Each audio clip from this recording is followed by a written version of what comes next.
Something quiet is happening in Britain's woodlands. Gray squirrels, the ones you see in every park, every garden, every tree-lined street from London to Edinburgh, are disappearing in certain parts of the country, not slowly fading the way animals do when climate shifts over decades. No, they are vanishing. Pockets of Britain where gray squirrels were once thick as leaves are turning up strangely, eerily empty. And for a while, nobody could figure out why. This is that story. Gray squirrels were first introduced to Britain from North America in 1876, brought over as a fashionable ornamental species, something exotic for the grounds of grand stately homes. Nobody worried about consequences. Why would they? They were just squirrels. Cute, bushy-tailed, endearingly bold little rodents who'd eat out of your hand if you let them. What could possibly go wrong? Everything, as it turns out. There are now at least 2.5 million and possibly 3 million gray squirrels in the UK, and they can access a wider variety of food sources, including the bark of Britain's broad-leaved trees. They spread like wildfire across every county, every forest, every suburban garden. They became, without question, the most dominant small mammal in Britain. Unstoppable, inevitable, a permanent fixture of British life, until they weren't. Reports started coming in, quietly at first. Ecologists doing field surveys in certain parts of Ireland, Scotland, and Wales were scratching their heads. Camera traps set to capture gray squirrel activity were coming up blank. Populations that should have been thriving were thin, patchy, and shrinking. The first notable population decline of gray squirrels was reported in the Irish Midlands, and public animal sighting data revealed that gray squirrel sightings accounted for just 8% of animal sightings, extremely low for a species considered much less elusive than their native counterparts. 8%. For an animal that had been practically inescapable. Something was very wrong, or depending on how you look at it, something was very right. But before we get to the answer, let's do what every good mystery demands. Let's eliminate the suspects. Suspect number 1, disease. It makes sense on the surface. Disease has hammered squirrel populations before. The most significant disease threat associated with squirrels is the squirrelpox virus, and it can take only one carrier to introduce this virus to a local population with devastating effect. But here's the thing, squirrelpox kills red squirrels, not gray ones. Gray squirrels carry the squirrelpox virus, to which they themselves are immune. They don't die from it, they spread it. So disease was never going to be what brought the gray squirrel down. Cross that one off the list. Suspect number 2, habitat loss. Britain has lost enormous amounts of woodland over the last century, and that absolutely affects wildlife. Loss of woodland over the last century is a huge factor in the decline of British wildlife. But habitat loss doesn't explain disappearances that are localized, targeted, and spreading outward from specific points on a map. Habitat loss is gradual and broad. This was something else, something precise, moving through the landscape like a slow tide. Habitat loss ruled out. Suspect number 3, human culling programs. Now we're getting warmer because, yes, Britain has been actively trying to cull gray squirrels for years in an effort to protect the native red squirrel. The government has pressed ahead with lethal gray squirrel control, and a report produced by the Zoological Society of London evaluated 18 management strategies. Culling is real, it's ongoing, and it does reduce local gray squirrel numbers temporarily. But culling programs are expensive, labor-intensive, require constant repetition, and the moment you stop, the grays bounce straight back. The disappearances researchers were tracking weren't bouncing back. They were staying gone, and they were happening in areas far beyond any active culling zone. So culling? Not the answer either. Which brings us to a question worth pausing on for a second. If it's not disease, not habitat loss, and not human culling, what on earth is quietly and systematically dismantling one of Britain's most successful invasive species in certain landscapes? Have you ever seen a gray squirrel in the wild where you live? Drop a yes or no in the comments below, because where you are in Britain might matter more than you think. Now, the reveal. The predator hiding in plain sight isn't a fox. It isn't a bird of prey. It isn't anything most people would even think to name. It is the European pine marten, a cat-sized, chocolate-brown, cream-bibbed member of the weasel family that most British people have never seen and couldn't pick out of a lineup.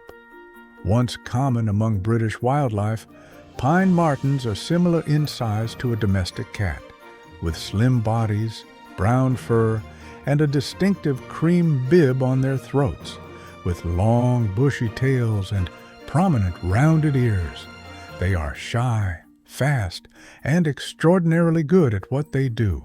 And what they do, it turns out, is eat gray squirrels. European pine martens predate on non-native gray squirrels significantly more than native red squirrels, according to research by Queen's University Belfast. Both squirrel species feature on the mustelid's menu, but gray squirrels are preyed upon exclusively during the squirrel's spring and summer breeding season. It is thought that pine martens raid gray squirrels' nests, feeding on juveniles and mothers caring for their offspring. That's not just predation. That's targeted, generational destruction of gray squirrel population growth. Hit them hardest when they're reproducing and the numbers crater. But here's where it gets genuinely extraordinary. Why do pine martens take gray squirrels so much more readily than red squirrels? The answer is evolution, or rather, the catastrophic lack of it. Red squirrels have evolved to live alongside pine martens in their shared European homeland and appear to have a greater awareness of the threat they pose. Red squirrels know what a pine marten smells like. They know what it means. They get nervous. They get vigilant. They get scarce. Red squirrels demonstrated clear behavioral responses when encountering the scent of pine martens, visiting feeding sites less often, and becoming more vigilant, while gray squirrels did not change their behavior, resulting in them being much more vulnerable to predation. Gray squirrels, remember, came from North America. They have never shared a landscape with a pine marten. They have no evolutionary memory of this predator whatsoever. Gray squirrels, introduced to the UK from North America, have only shared the landscape for a mere blink of the eye on an evolutionary timescale, and thus currently appear to be naive to the threat of predation by this native predator. So when a pine marten shows up, the gray squirrel just carries on, foraging, sitting in the open, being a large, energy-rich, completely oblivious meal. Scientists call this predator naivety. You might call it a very bad day to be gray. Evidence from Ireland, Scotland, and Wales indicates that pine martens can influence squirrel populations through both direct predation and indirect behavioral mechanisms consistent with a landscape of fear, with declining gray squirrel distributions and densities often coinciding with marten recovery and localized red squirrel expansion. It's not just the ones that get eaten, It's the ones that survive, stressed, unable to feed properly, abandoning territory. The whole population destabilizes, and when gray squirrels retreat, something remarkable happens in their wake. The reds come back. Research demonstrates that the presence of the pine marten reverses red squirrel replacement by gray squirrels on a regional basis, with red squirrel occupancy positively affected by exposure to pine marten. The animal that drove Britain's native red squirrel to the brink of extinction, that brought it down from roughly 3.5 million individuals to a few 100,000, is now being pushed back by a predator that has been absent from most of England for over a century. And the red squirrel is quietly, tentatively, filling the space left behind. This is why conservationists have been scrambling to bring pine martens back.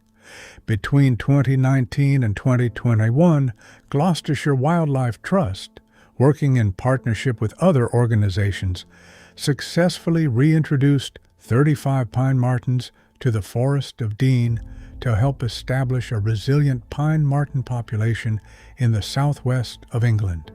Then, in 2024, the Two Moors Pine Marten Project reintroduced 15 pine martens to locations on Dartmoor, with a further release of 19 pine martens following on Exmoor in 2025. And just weeks ago, in the summer of 2026, pine martens were confirmed to have bred on Dartmoor for a second successive year, with trail cameras capturing a mother and kits in the woodland at night. The project is working, but it is not a silver bullet, and the science is honest about that. Modeling suggests that despite the potentially strong effect of a recovering population of pine martens in controlling gray squirrel distribution, the gray squirrel is likely to persist in urban refugia that are either inaccessible or avoided by the pine marten. Pine martens are woodland creatures. They don't go into city parks. They don't stroll down suburban streets. The gray squirrel will hold its ground in towns and cities for the foreseeable future, and those urban populations could act as a reservoir, a source of reinvasion into the wider countryside. Sustainable recovery of both the red squirrel and the pine marten across the wider landscapes of Ireland, Scotland, and northern England seems probable, while in southern England and Wales, although possible, chances are more remote. So what does all of this mean for Britain's ecosystems going forward? It means we are living through something genuinely rare in conservation, a natural solution that nobody engineered, nobody planned, and nobody fully predicted.